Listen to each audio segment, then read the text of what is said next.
Welcome back to the deep dive. Today, we are taking you inside the administrative engine room of environmental protection. We're not looking at the specific data today, the contaminants found in a river or the daily air quality reports. No, we're looking at the architecture around all of that data. The architecture, I like that. Think of it like this. The data itself is, say, the finished skyscraper.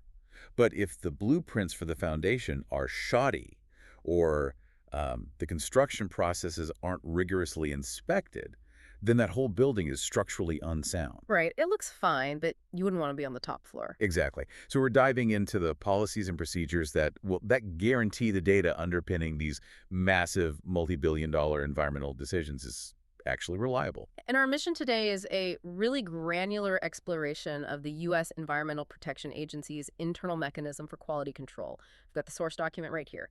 EPA QAG3, Guidance on Assessing Quality Systems. It's from March 2003. hmm And this document is the blueprint for how the EPA ensures that the data it relies on is defensible, is appropriate for its intended use. And that's whether the data is collected by the EPA's own scientists or by its, vast network of external partners. Like state grantees or private contractors. All of them. Hmm? And the whole system is built on one central concept, the quality system. Okay, so what exactly is a quality system? It's the structured, documented management system. It's the formal framework. It establishes all the policies, the objectives, the responsibilities, and the implementation strategies for ensuring quality in all the work processes, products, and services that relate to environmental data.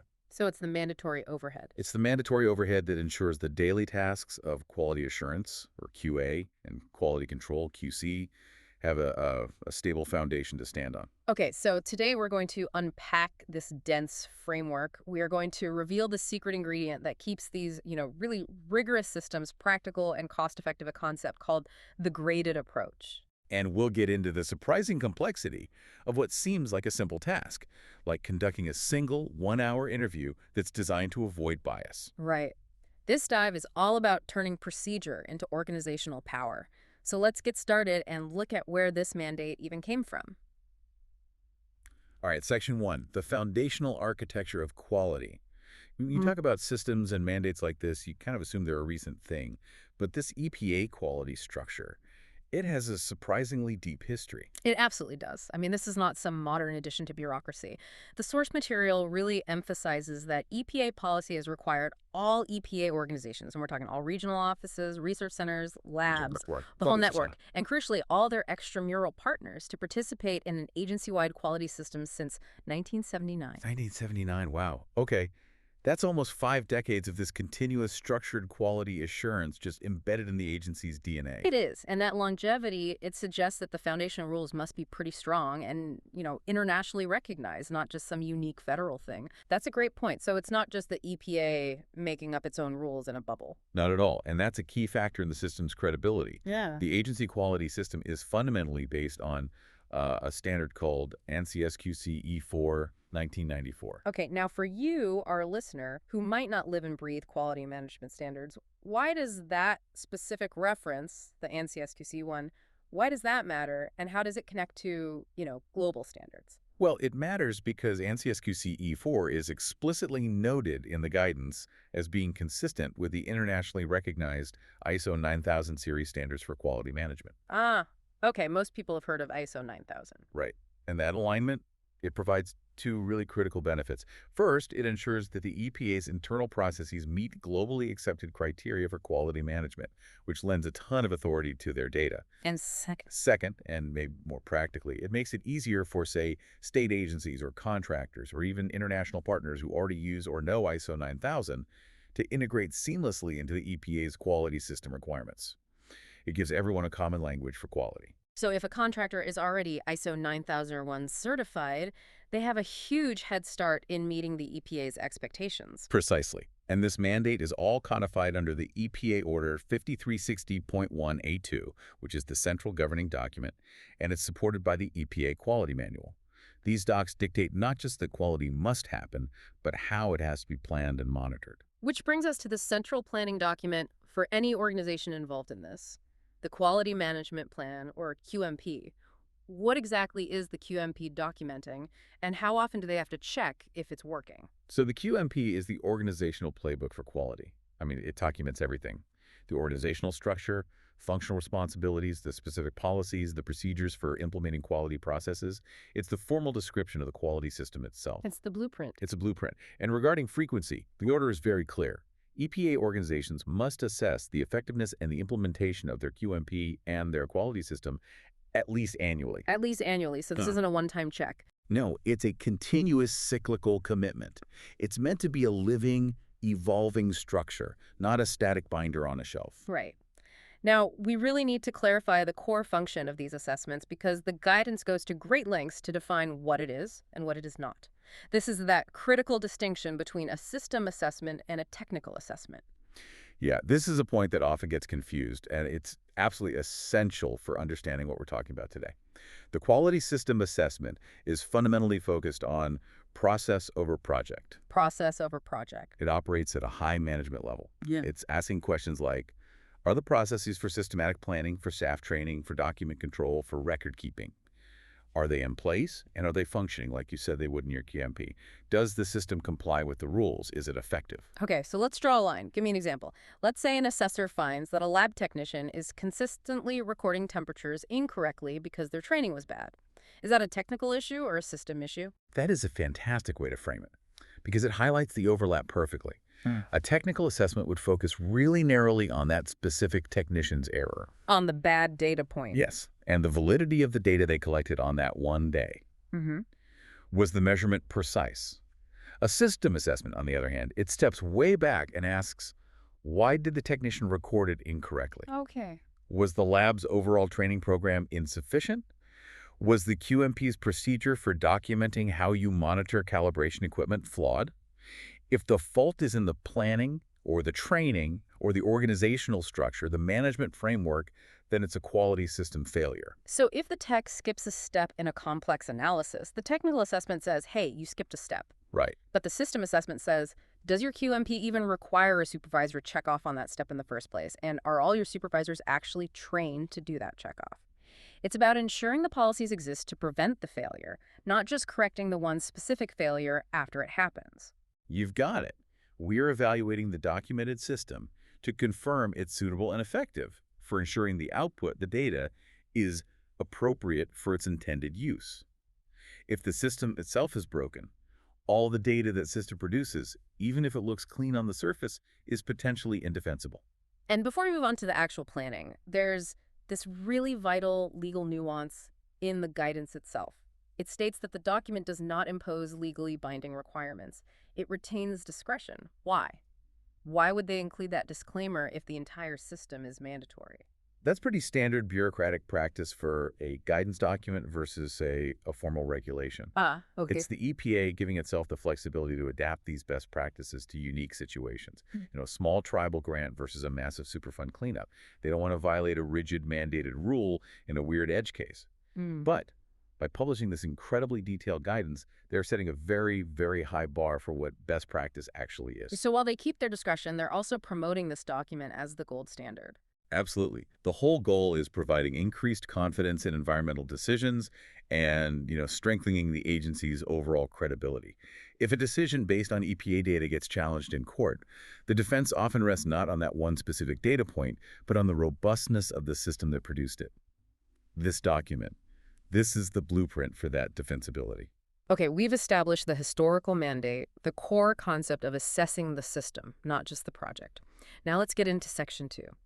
Planning the dive scope, roles, and this really essential concept of the graded approach. Let's start with the hierarchy. Who authorizes one of these intense, and I imagine often politically sensitive, assessments? So that authority rests with what they call the authorizing entity. This is the person who is ultimately responsible for or is overseeing the quality system that's being assessed. So we're talking high-level managers. Very high level. A regional administrator, a division director, maybe the contracting officer if the assessment is targeting an external contractor. And the authorizing entity's role is absolutely critical. They approve the assessment plan, they receive the final findings, and they're the ones who hold the organization accountable for responding and fixing things. They really set the tone for the entire process. And then below them, you have the assessee, That's the organization being reviewed, and then the assessor. The guidance is really specific about the assessors, particularly emphasizing a concept we've mentioned before, independence. Yeah, independence is completely non-negotiable for the credibility of the whole thing. An assessor cannot have a real or even a perceived conflict of interest. So what does that mean in practice? It means they have to be either internal but organizationally separate. So they come from a different system than the one they are reviewing, maybe a different regional office or a dedicated QA office, Mm. or they have to be entirely external.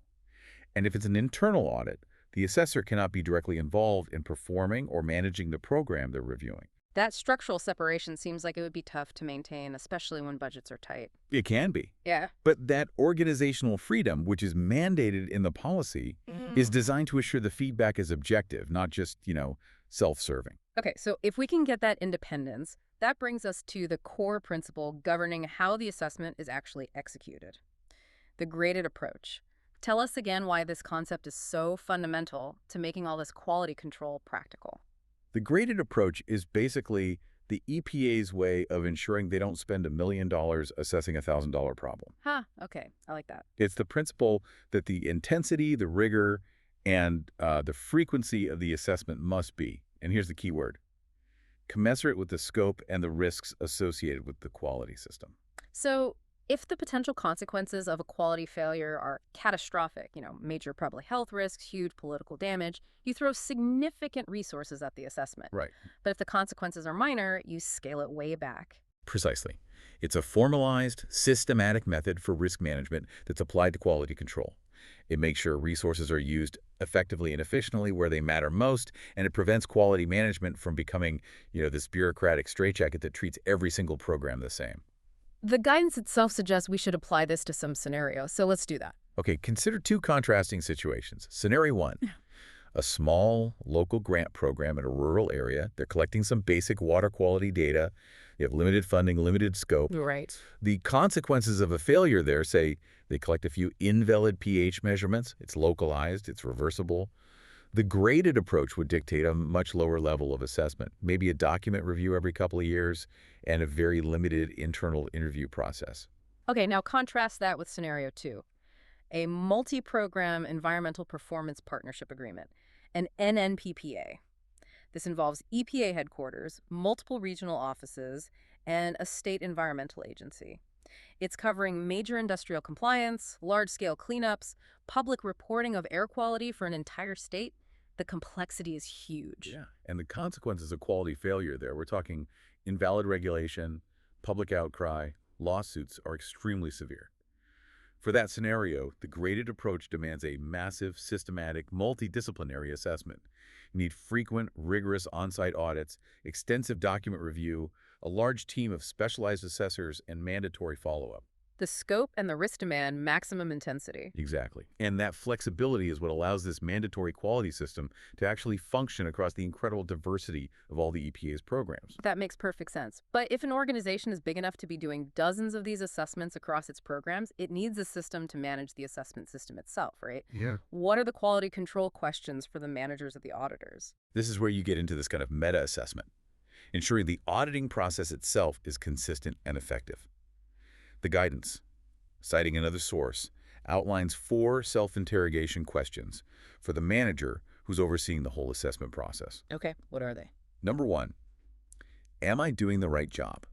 Meaning, are the assessments we're choosing to do the ones that most significantly contribute to the overall quality and mission of the organization? So are we focusing on the right things? Exactly. Number 2, am I doing the job right? Are we using our people and our money efficiently?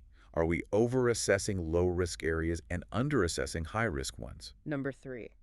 Am I getting the desired results? I mean, do these assessments actually lead to meaningful improvements? Is the needle actually moving on quality, or are we just generating paper? And the last one. Does my organization consistently do high-quality work? And this one checks the consistency and the discipline of the assessors themselves in their planning, their execution, their reporting, their follow-up. So they're applying quality principles to the quality checkers. It's accountability layered on accountability. It has to be. And speaking of the people doing the checking, let's talk more about the requirements for the assessment team. You said credibility requires more than just technical skills. It requires a specific professional temperament. Absolutely. So beyond that mandated independence we talked about, credibility requires competence and specific skills. Assessment proficiency is obvious. They have to know the EPA standards, they have to know the regulations, and they need the technical background to understand the content of what's being assessed. You need a microbiologist to assess a microbiology lab. But the source material also emphasizes skills you might associate more with, I don't know, a detective or a psychologist than an auditor. That's the information gathering component and the communication skills. Assessors have to be highly skilled at formulating pertinent questions, listening really carefully, and then synthesizing information from all these different sources. And the guidance uses a very specific term for the ideal temperament. It says they must be even-tempered. Even-tempered.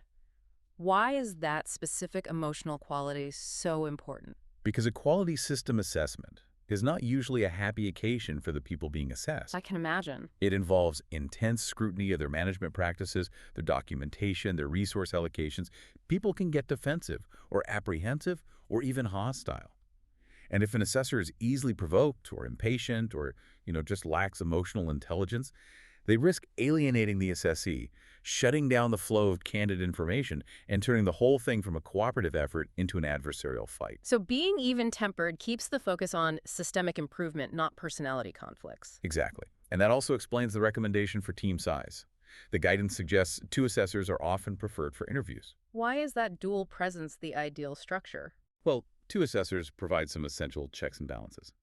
First, there's a huge benefit in documentation accuracy. One person can focus entirely on asking the questions and reading the body language, while the other is diligently recording the interviewee's exact responses. It eliminates transcription errors or, selective recall. I see. And the second benefit? It allows for tag team questioning. The assessors can use complementary expertise.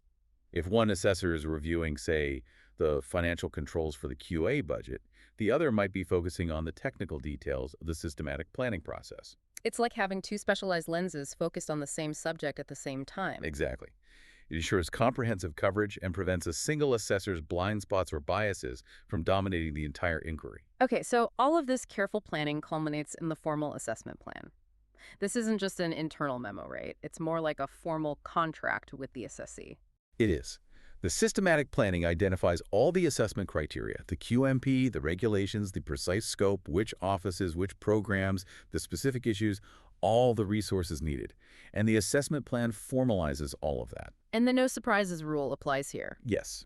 That plan has to be approved by the authorizing entity, and then, crucially, it must be sent to the assessee organization at least 2 weeks before the assessment begins. 2 weeks? Right. This is not about springing a test on them. It's about providing clarity. It gives the assessee time to gather the documents, adjust staff schedules, and prepare for the review. Transparency is absolutely key to defensibility. Okay, we've planned the dive, we've assembled the team. Now for Section 3, conducting the assessment vicary, the art of objective evidence. This high-stakes procedure starts with a face-to-face kickoff, the opening meeting. Right, and the opening meeting is so much more than a formality. It's a vital psychological step. The assessment team leader has to establish a professional, objective, and cooperative tone immediately. The guidance emphasizes that the primary goal here is anxiety reduction. Why is anxiety the enemy in this situation? Because anxiety breeds defensiveness. And defensiveness means staff will hide information or just fail to be candid.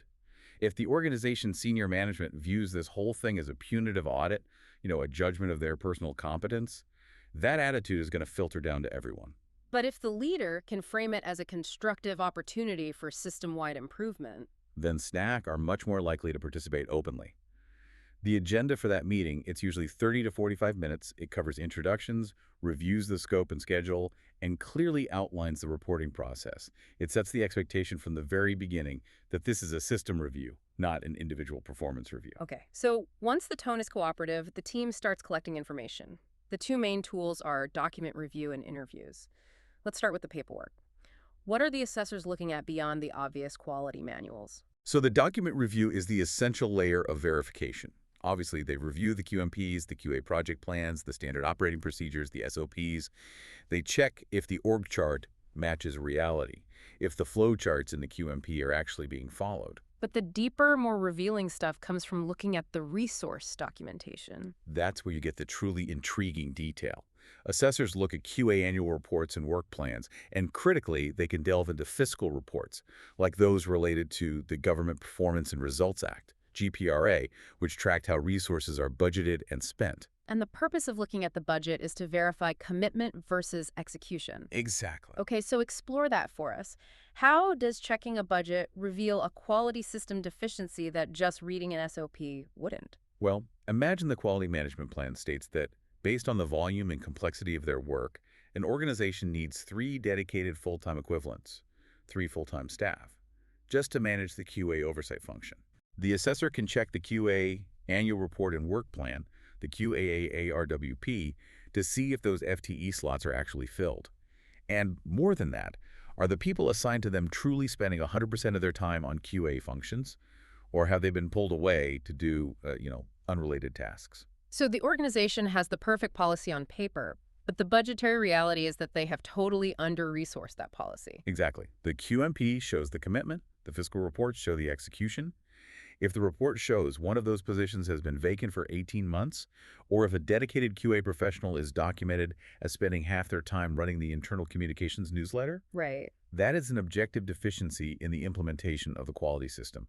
And that's true even if the data they produced last week was perfectly clean.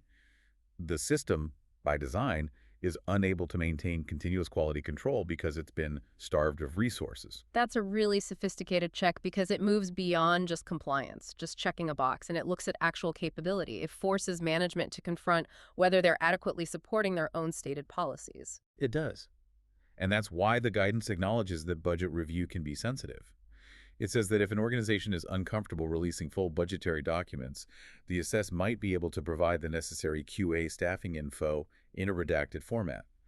The goal is the objective proof of commitment, not, proprietary financial details. Okay, so once the documents are verified, the team turns to the human element, the interviews. This is the preferred tool for understanding implementation, which paper alone can never fully reveal. How are these structured to maximize reliable information? They're very highly structured. Interviews are typically limited to 1 hour to maximize focus and minimize disruption. Generally, it's one interviewee at a time. And the focus must always be on the quality system procedures, not on individual job performance. And the assessor has to ensure the interviewee is speaking freely without any coercion. Oh, that's vital for objectivity. The guidance explicitly warns against allowing a manager or representative of the assessee to direct or manipulate the interviewee's responses. If a manager is in the room, it has to be clear that the information is coming from the staff member's direct experience, not through the filter of management spin. The assessor has to manage that dynamic very, very carefully. And the key to unlocking candid, useful information is question design. The guidance is very firm about avoiding closed-ended questions. Yeah, open-ended questions are the assessor's most powerful tool. They prevent them from leading the witness and soliciting biased answers. If an assessor asks a closed-ended question like, is your systematic planning adequate? They're just inviting a simple and maybe dishonest yes or no. And that gives you almost no actionable information. Exactly. So the preferred approach is to ask something like, walk me through the steps your team takes when planning a new project. What is the role of technical experts at each stage? Or, regarding a policy, how do you apply that procedure when you're in a high-pressure situation? These questions require detailed explanations, and they reveal whether the staff member truly understands the QMP and whether the system is fully implemented in their daily practice. I see the appendix in the source material even gives guidance on handling difficult personalities in the interview room, the talkative person, the defensive one, the outright hostile one. This is where the assessor's even-tempered skill is tested most severely. Absolutely. The assessor has to use active listening techniques, making sure they verbally mirror back or paraphrase what the interviewee is saying to verify their understanding. That's a key part of maintaining objective documentation. But beyond those interpersonal skills, they also have to maintain their political neutrality. What kind of political maneuvering are they trying to avoid? Well, assessors have to recognize when an interviewee might have hidden objectives. Maybe they're trying to shift blame for a failure onto another department or using the assessment to air unrelated grievances. The assessor cannot get drawn into internal organizational politics. They have to steer the conversation back to the topic. Politely but firmly. They had to steer it back to the documented policies and the objective evidence that's related to the quality system. They have to protect the integrity of the audit process. That sounds like a constant negotiation of boundaries and expectations. Okay, so finally, all this gathered information, the documents, the observations, the interview notes, it all needs to be locked down as working papers. Why are these so crucial to the audit's defensibility? The working papers are the substantiation layer. They are the written record, the checklists, the matrices, the interview summaries that directly links every single finding back to a specific piece of objective evidence. They have to be accurate, complete, legible, and understandable years later without the assessor needing to be there to explain them. They're the chain of evidence for the assessment itself. That's a perfect way to put it. And the management of these papers carries significant legal implications, specifically around confidentiality and public access. Tell us more about that. Well, assessors have to follow strict procedures if they encounter information that's classified as confidential business information, CBI. That's proprietary technical or financial info that has to be protected. They might also see enforcement-sensitive material. And at the same time, the team has to be keenly aware that due to the Freedom of Information Act, FOIA, their assessment files and working papers are potentially obtainable by the public, So anyone could potentially see their notes. including regulated industries or environmental groups. And this dual responsibility to protect confidentiality while knowing everything might eventually become public, it just reinforces the absolute necessity for objective, system-focused, and completely defensible documentation. All right, we've completed the on-site work, we've compiled the objective evidence. Now we enter section 4, findings, follow-up, and the cycle of improvement. The assessors have this mountain of raw data. How do they distill that down into meaningful findings? They start by applying what the guidance calls the so what test. A finding is a statement of importance that compares the objective evidence they found against the assessment criteria, usually the QMP. But before anything makes it into the final report, the team has to determine if the finding is actually significant relative to the overall health and mission of the quality system. That seems like a pretty tough editorial process. What happens if they don't apply that filter rigorously? The guidance gives a very harsh warning about this. It says frivolous or irrelevant findings must be discarded because they easily destroy credibility. Yeah, if a report dedicates a lot of space to pointing out minor, easily correctable, non-systemic issues, a misplaced label on a filing cabinet, it just obscures the truly important systemic deficiencies. And that leads management to dismiss the entire assessment as being trivial or petty. So what test ensures the report focuses on actual impact? So once they've filtered out the noise, the significant findings fall into specific graded categories. Let's break down that classification system. Okay, so we have 3 primary categories. First, noteworthy practices conditions. These are the strength things the organization is doing particularly well. They could even be a model for other groups. So the good stuff. The good stuff. Second, observations. These are neutral conditions that require attention but don't have a significant impact on quality. Maybe minor documentation, inconsistencies, things like that. And then the critical third category is nonconformances, the negative findings. How are these deviations from the standards categorized to help management prioritize their response? So nonconformances are graded by their severity. The most serious are called deficiencies. A deficiency is a deviation that adversely impacts quality. It means the quality of an activity or a product is unacceptable or indeterminate.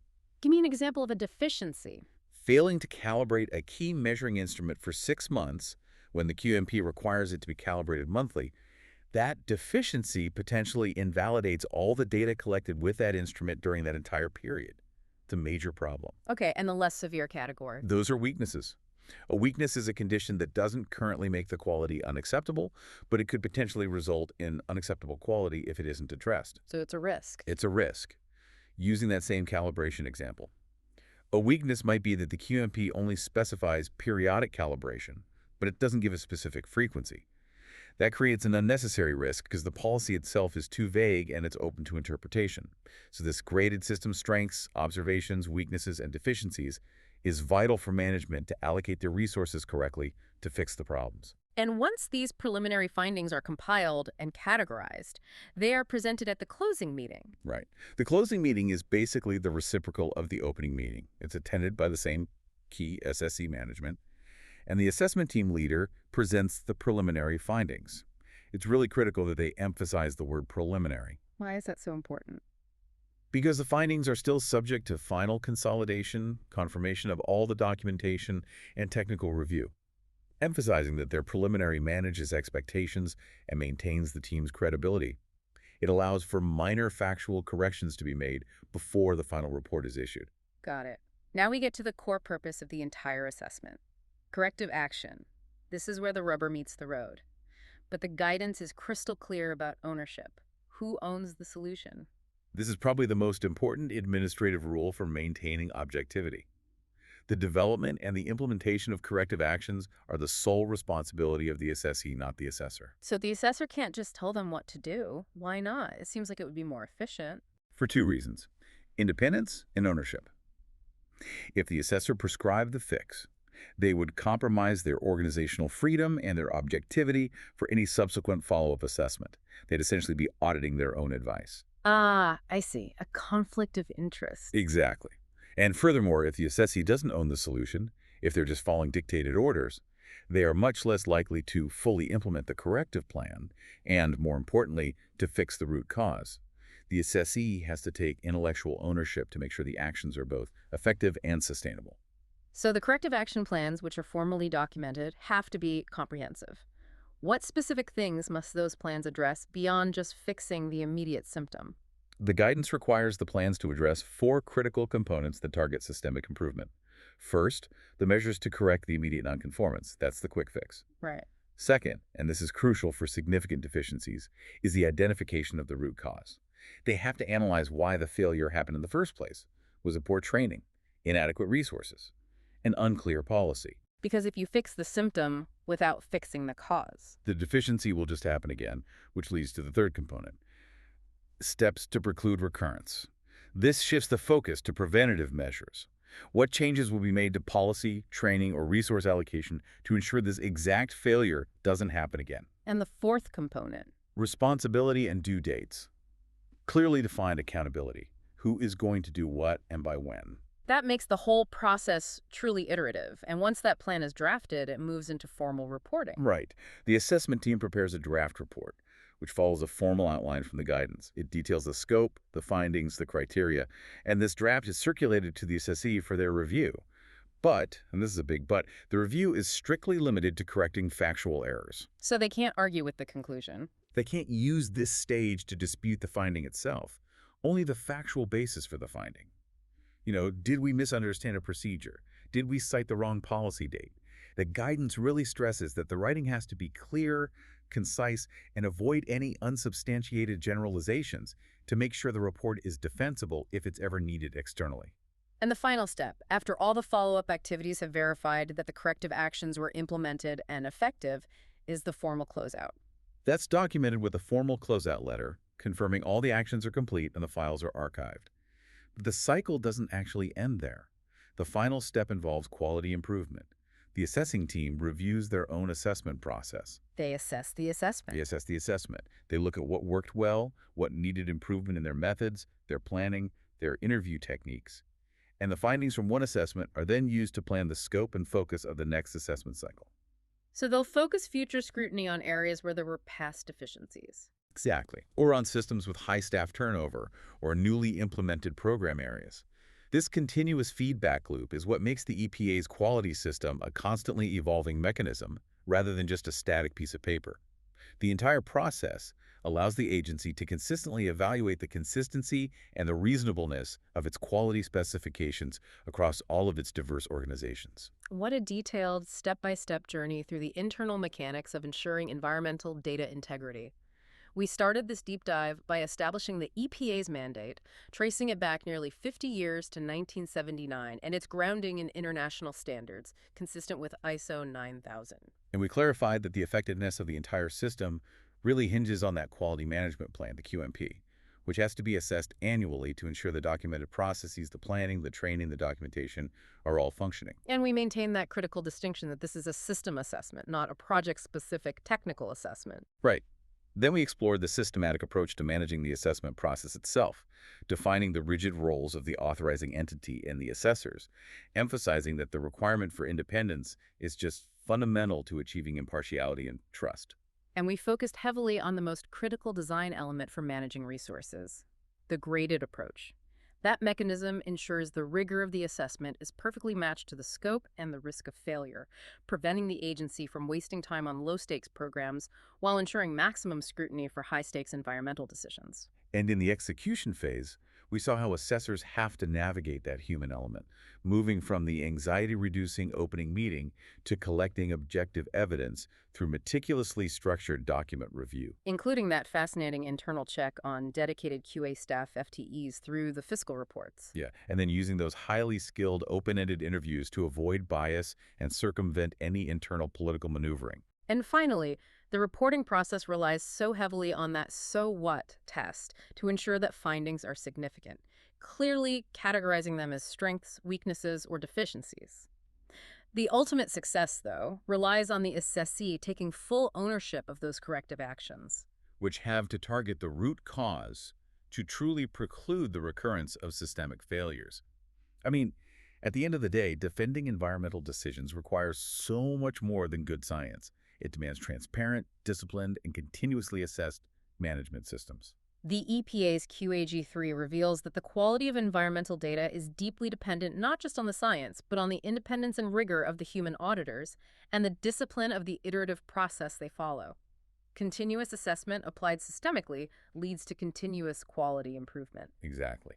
But let's leave you with a final thought based on some of the inherent tensions that are baked into this guidance. We highlighted the fact that assessors have to strictly adhere to confidentiality procedures, particularly around confidential business information or CBI. But at the same time, the guidance acknowledges that their entire assessment file, including all their working papers, may be obtainable by the public through the Freedom of Information Act, FOIA. So that sword is just hanging over the assessor's head the whole time. It is. So given that assessor independence requires freedom from bias and external influence, and considering that assessors rely on the candid input of internal staff who might be revealing politically challenging or resource-based deficiencies, we have to ask this. How does the mere threat of FOIA obtaining auditor working papers impact the candidness of internal staff and thereby the overall objectivity and effectiveness of the quality system assessment itself? Is it even possible to get 100% candor when the source knows their words might one day become public? That's the question. Something to mull over as you consider the true cost of quality. Thank you for diving deep with us. We'll see you next time on The Deep Dive.